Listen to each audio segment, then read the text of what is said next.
Malam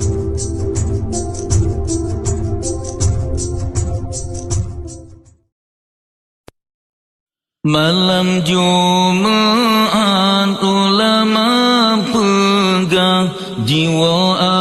arwah rumah tangga jansawa anak yang kana kebang langkai sedekah mesti krek doa jansawa anak yang kana kebang langkai sedekah mesti krek doa gedang bapinto jaro melayang arwah masanyan gero imata geingat anak mantong di alam yu tulung gomnyan mesti krek doa geingat anak mantong di alam yu tulung gomnyan mesti krek doa bajengan ijan tinggai kenangan patanya pandang mecen mata tinggai bak nawah ngan batenisan terus bak kuburan mangata tanda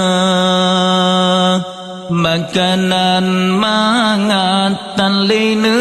pesan dan lene sayang rumah yang raya yang nana harap nibak masanyan doa bak Tuhan ngan hati ridha yang nana harap nibak masanyan doa bak Tuhan ngan hati ridha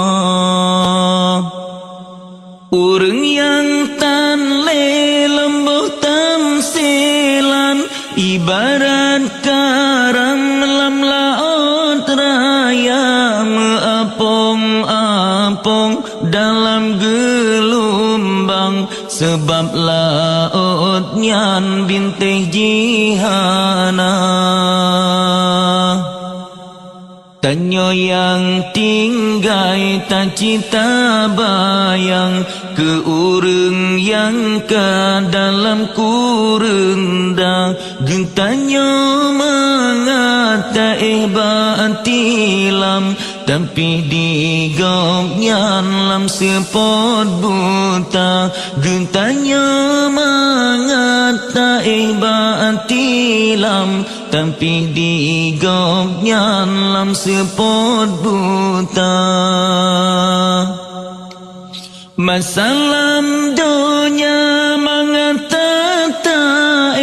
bantai metin dengan si presutra oh wate mate lam kubuta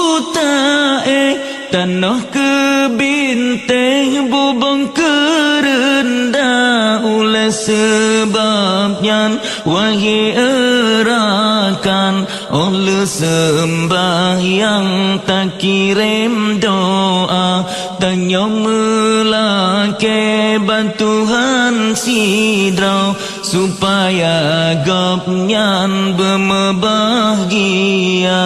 malam Jumat ulama pegang jiwa arwah rumah tangga jansawa anak yang kana kebang langkai sedekah mesti krek doa jansawa anak yang kana kebang langkai sedekah mesti krek doa